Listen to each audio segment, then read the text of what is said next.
Imagine sending 30 cards to PSA to get graded, getting all 9s, and then somehow PSA turns them magically into Gem Mint 10s after buying them from you. So PSA is in the headlines right now because of an alleged scam. A guy sent 30 of the same cards to get graded, the Pikachu and Zekrom Tag Team cards. And when he got the results of what they were graded at, they were graded at a PSA 9. All of them. And PSA, they have this buyback program where they buy your graded slabs if you don't want them at a reduced rate. So because his cards were at a PSA 9, he wanted to cut his losses, and so he decided to sell it back to PSA. After that, the guy checks the serial codes of the cards that he sent for submission, and turns out they were turned back into Gem Mint 10 by PSA. So this guy realized what happens and he calls them out, and now PSA is under some serious fire. And so hearing what happened, seeing it,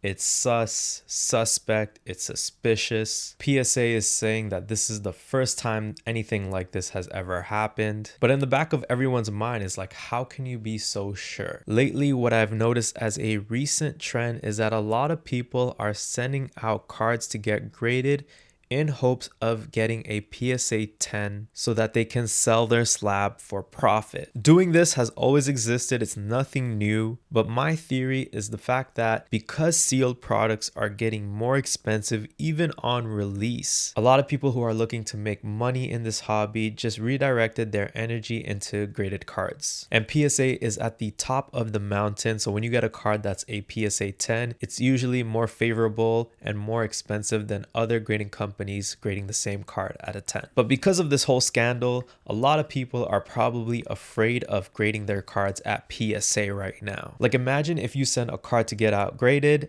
and it comes back a 9. Was it really a 9? What was the difference between a 9 and a 10? And I don't believe that PSA shows why it's a 9 versus a 10. I know some other grading companies will give you like a full report, but it seems like nowadays if you're not grading for a 10, then it's not even worth grading at all. It really just seems like the intention nowadays is just to make whatever you have more valuable, and that's it. I feel like only a few people that are collecting graded cards don't care about the number, and they just care about having the card protected and in a nice display. And so you got to ask yourself this: if you had a card that had a lot of memories, that had an emotional attachment to, does it matter what grade it comes back to, or are you just gambling for a Gem Mint 10 so that you can flip it? This whole grading situation with the guy at PSA is fueled by greed, plus a little bit of crime, a little bit of manipulation. I just feel like a lot of people that are in the hobby, or that are at least new in the hobby, are fueled by greed. They just see the number, the value, and that's all they care about,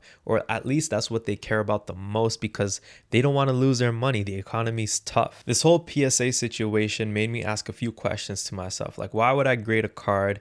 Is it for me to sell, or is it for me to keep? Because if I plan on grading a card because I want to keep it, then I'm going with another grading company. I do not want to go with PSA unless if I'm really trying to sell it in the future and hold its value. Because the truth is, PSA slabs look boring. Other grading companies have a sleeker design, and I know people will say that most other companies, and sometimes maybe even PSA slabs, they break super easily. But then it gets me to question, like, what are you doing? Are you throwing your slabs in the air? Like, how are you protecting your slab? Personally, if I'm grading a card and I want to keep it, I would go with a company like PG Grading, where they add a little design around the slab border that matches the aesthetic of your card. And to me, if I'm going to display that, that looks really nice to me. Personally, I don't own any PG grading slabs. I don't know how their qualities are, but it looks really cool to me. I also want to say that I'm not sponsored by PG grading, so I'm just saying that they look really cool, and that's just how I feel. So I think the main question is, if you're looking to get into graded cards,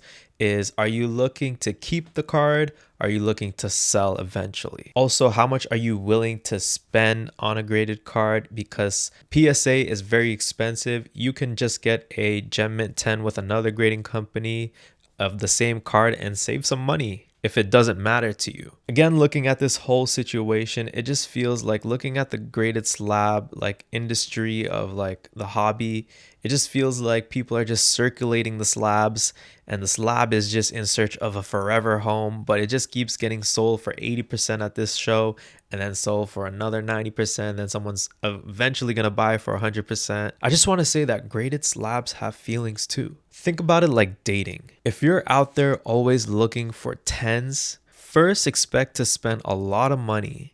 Secondly, you might miss out on some great opportunities with some 8s or like some 6 7s or like even like a really nice 4. When we judge these cards by their graded number, we often forget looking at the card itself, and that kind of sucks. Now, I'm not saying don't grade your cards or don't buy graded cards. What I'm saying is, are you doing this blindly? Are you just buying PSA because it's PSA because everyone else does it? Are you following what everyone else is doing? Are you doing this out of greed?